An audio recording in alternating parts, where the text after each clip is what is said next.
is the Skaven Warlord, any good in past 6.2.2. Yes, he comes off as vanilla, but there's some extra chocolate if you have the Sisters of Twilight and Throt DLC, a second mount option with a lot of use.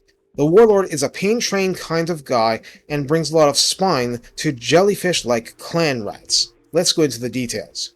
Recruited for a nominal 700 gold, I saw it as 550 in current patch and 300 upkeep. Note the upkeep, it's unusually high, that's an early game concern. Health on Ultra comes at 4068, armor is 90, but unusually, there is a shield present blocking 35% of small arms fire from the front, and while it's just 35%, it's also a lot better than 0%. Don't get cocky, but he'll last under withering arrow fire a lot longer. Pursuant to that, missile resistance is the standard 15%. Leadership of 60 is, okay for Skaven, but that's it. Speed 40 and charge speed 47 are still quite nimble for armored characters. Melee attack begins at 50, attack interval 4, medium splash target size, so basic knights on down, max targets damaged 4.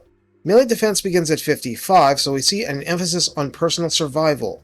Weapon strength is 400, split base 280, and armor piercing 120, so that has a heavy and considerable bias toward base damage that high armor can consistently defeat.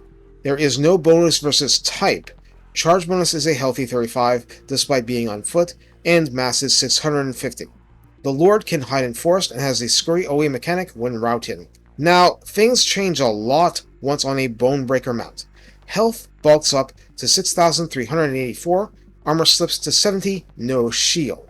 Speed 60 and charge speed 84 are a huge step up from on foot. Melee attack 50 is no worse than before, attack interval 4, medium splash target size, max target splashed increases to 5. Melee defense 55 is still very robust. This entire section is a big step up from what we saw with Chieftains. Weapon strength 460 is split base 120 and armor piercing 340, living up to the mount's name. Charge bonus of 55 is pretty robust and mass is 1800. In this form, it's a siege attacker, causes fear, and provides the Warlord with Frenzy, which is the usual plus 10 melee attack, plus 10% weapon strength and charge bonus, and both of the latter are in excess of what the Chieftain had, so all the better. That's before items and traits. Also, immunity to psychology while Frenzy is up is nice. The final mount, the Brood Horror, brings 6,024 health on Ultra, armor 60, but speed 95 and charge speed 120 are blazing fast, and don't discount the former, it's what you use on wide flanking maneuvers. Melee attack may be base 50, but it now brings poison with each and every blow, providing a new source for that debuff on the enemy and keeping your lord and army safer. Attack interval 4, medium splash target size, max target damage has been lowered back to 4. Melee defense 40 is markedly worse. Weapon strength 375 may be less, but it's split base 125 and armor piercing 250, so it's in a really good state for further boosting. Charge bonus is 65 and mass is 2000, so actually more than before. This monster can hide in forest too, causes fear and terror, has old school regeneration which applies to the Warlord with fire weakness, has Frenzy for its usual supercharge of bonuses, and both this and the Bonebreaker count as Molder monsters for Packmaster healing.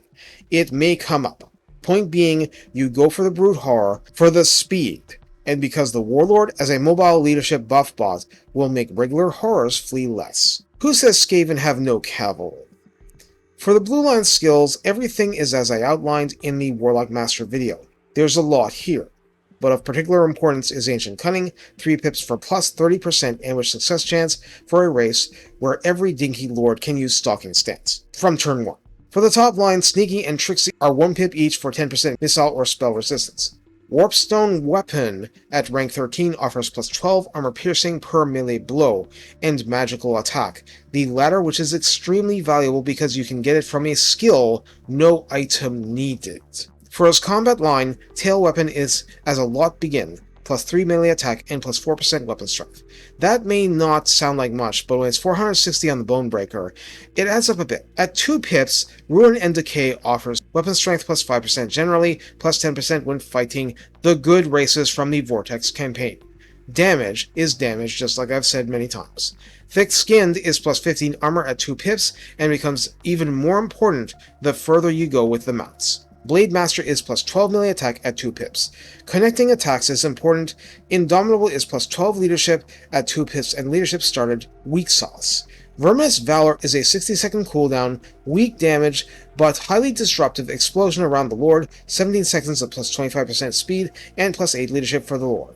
It is essentially an escape from a melee blob technique, and sometimes can be the difference between keeping a Lord alive or not. The rest is orthodox. Wound Master is plus 20% weapon strength at 2 pips, most welcome. Scarred Veteran is plus 15% health at 2, Blade Shield is plus 12 melee defense at 2 pips, defense gets weaker on Brood Horrors.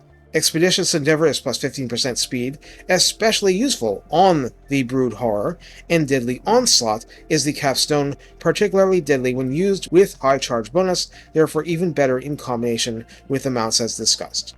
At rank 13, one of 3 mutually exclusive skills is available to round out the build, but have 2 pips to take. 2 pips of Life is Cheap grants casualty replenishment plus 8%, minus 50% upkeep for all Skaven Slave units, and plus 10 armor for Skaven Slaves. This is where your Skaven Slave Doom stack resides. Haha. Well, don't laugh too much. For cheap armies, you can't go better. Dastardly and Devious at 2 causes hero action cost minus 50%, hero action success chance on your side plus 12%, and ambush success chance plus 25%, cumulative with Ancient Cunning. In other words, this works amazingly well with assassin heroes and the like. Ravenous Expansion adds growth plus 4 for all provinces, which is kind of crazy if you have a decent empire. Skaven Corruption Local Province plus 4, Corruption in Adjacent Provinces plus 2, and Income from Settlement Buildings, which gets pretty decent at high level, plus 4% faction-wide. Keep in mind, energy buildings add a percentage to the base amount you get from settlement buildings, but this is adding to the base amount from those buildings before the percentage increase, so that's a good thing. So how do we use the Warlord? Well, he can't cast spells, but as he gets better, the Warlord becomes a magical attack-wielding bruiser on a land-based mount that either has medium speed and particularly high hitting power, or very high speed and middling hitting power, both with Frenzy, both taking advantage of Deadly Onslaught pretty well. That's without traits, that's without weapon items. I'm sure you can do even better than this given time and opportunity. There is nothing except the Skaven Slave stack option, and you could just ignore that and cash in on the casualty replenishment because that's not just for Skaven Slaves, which locks you into any particular unit build. So do whatever you want as your whims, your pips, and your red skill line investment takes you, and of course your budget. If I can personally opine, it's Frenzy on the mounts that really saves the Warlord from complete obscurity, and I saw nothing about the high base upkeep increasing with either mount here. So you have every incentive to roid up as soon as possible. You have zero good reason not to get the Throt DLC on sale no matter which faction you play, so do that.